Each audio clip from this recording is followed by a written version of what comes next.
Oke, pertama kita stabilisasi dulu ya. Pasang infus, kita pasang monitor. Tensi 86 ya, turun banget ya tadi 156. SPO2-nya di 90%. Oke, memang ada peningkatan segmen ST ya teman-teman ya. Ini kalau ya setuju sih, memang kita perlu periksakan aortanya ya, karena salah satu DD-nya diseksi aorta. Pada diseksi aorta kita nggak bisa berikan TNK tadi.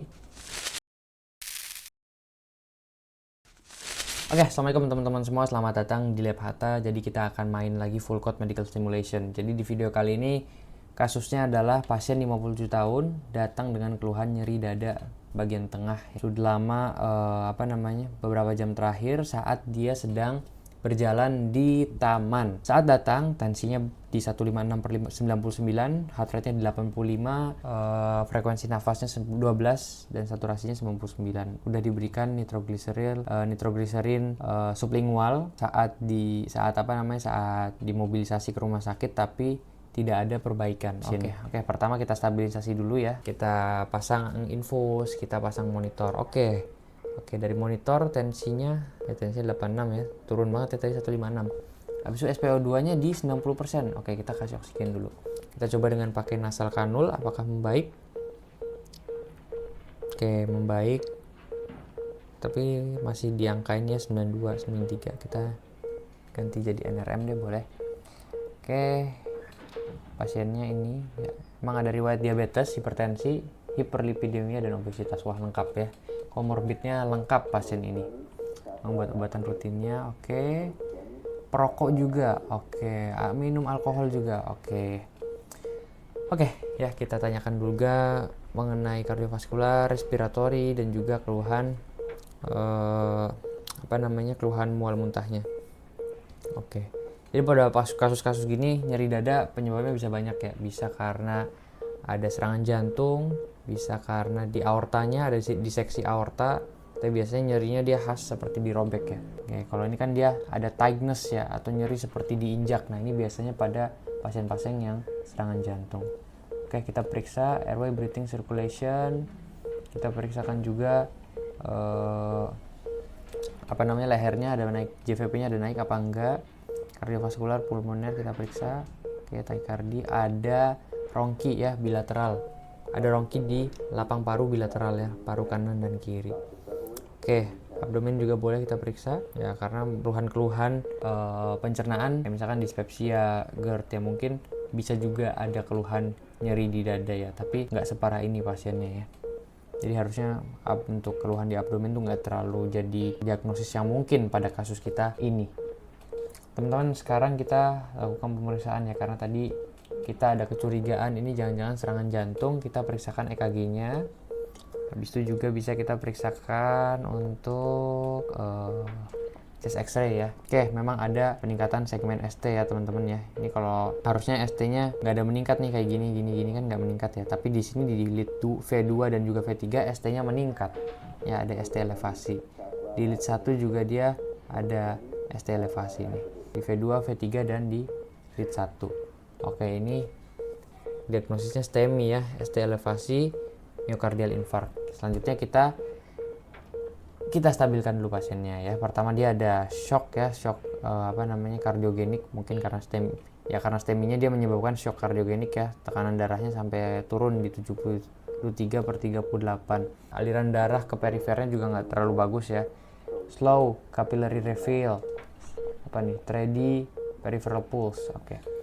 Ya, karena dia ada shock kardiogenik, kita berikan obat vasoaktifnya, itu norepinephrine. Oke, kita lanjut tata laksana STEMI-nya ya. Kita berikan aspirin dan juga clopidogrel untuk pengencer darah. Kita bisa kasih ya atorvastatin juga. Kita kasih heparin bolus ya. Oke.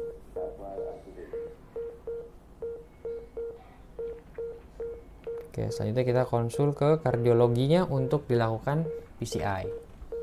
Ya, PCI itu pemasangan ring jantung. I'm concerned about this patient. Oke, tapi tidak bisa dikateterisasi karena ada kasus lain ya. Jadi pasiennya nggak bisa langsung dikateterisasi. Jadi dokternya merekomendasikan udah diobatin pakai obat-obatan farmakologi yang tersedia terlebih dahulu. Oke, kalau gitu berarti kita harus berikan trombolitik pada pasiennya, karena pasiennya nggak bisa langsung dipasang ring. Pilihan trombolitiknya yang bisa kita kasih ini ya, TNK bolus. Oke.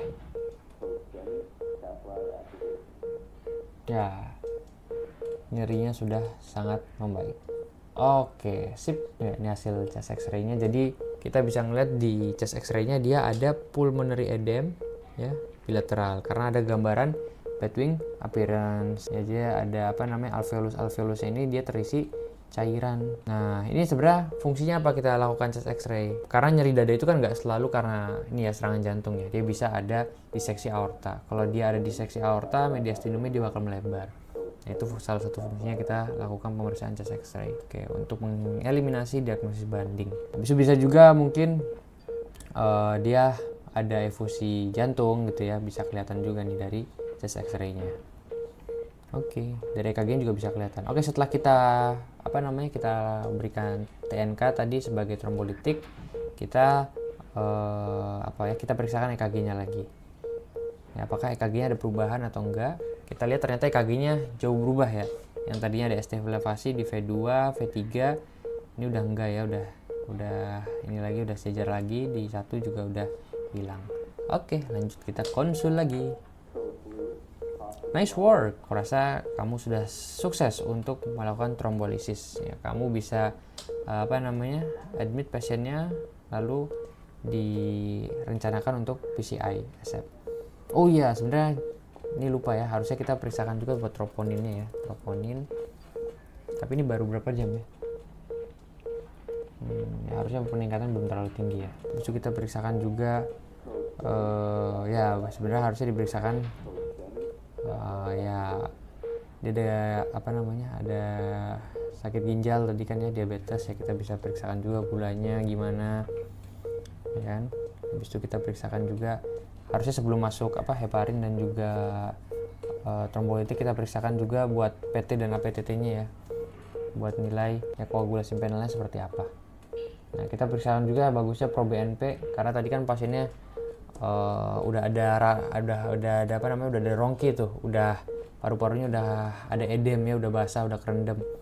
Ini sampai menyebabkan gagal jantung apa enggak gitu ya, kita periksa pro BNP. Maksudnya tadi diperiksa terlebih dahulu ya sebelum kita masukkan obat trombolitik ya, TNK tadi. Oke, ini masih normal ya. Glukosnya tinggi ya di 3,6. Nah, pro BNP-nya dia tinggi juga ya.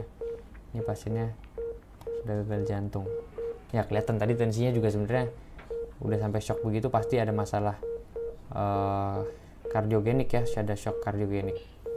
Oke, kalau begitu tata laksana awalnya udah selesai ya, kita langsung aja rujuk kalau ke pasien kayak gini. Oke, diagnosisnya dulu.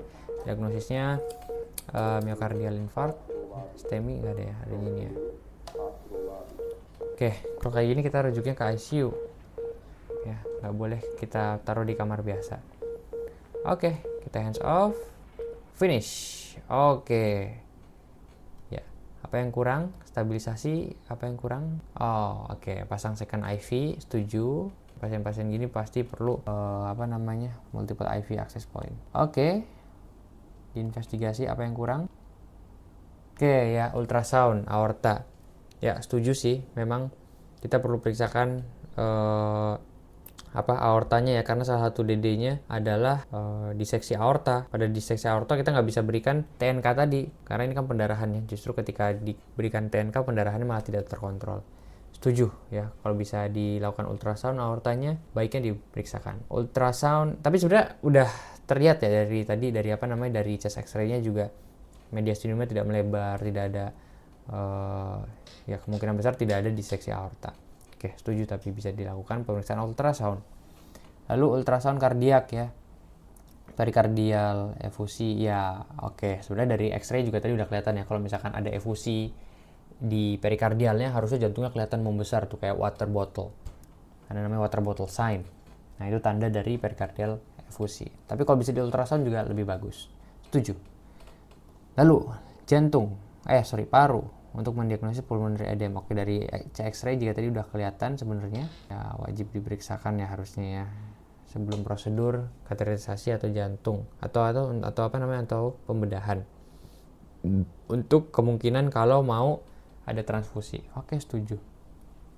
Koagulasi panel tadi harusnya sebelum kita mulai berikan heparin dan juga atau pemberian trombolitik ya, TNK tadi. Oke, setuju. Oke, yang lainnya sudah cukup tepat ya. Clopidogrel, atorvastatin. Vastatin ini sebenarnya obat-obat obat-obat kolesterol ya. Bisa diberikan sebenarnya pada pasien-pasien jantung ya. Karena dia ada pleiotropic effect tuh. Tapi memang atorvastatin ini bukan yang harus banget diberikan ya pada saat STEMI. Yang penting ya tadi ini. Oke, setuju. Sip. Oke, terima kasih banyak teman-teman udah menonton. Semoga videonya bisa bermanfaat buat aku sendiri dan juga buat teman-teman semua. Sampai jumpa di video-video berikutnya.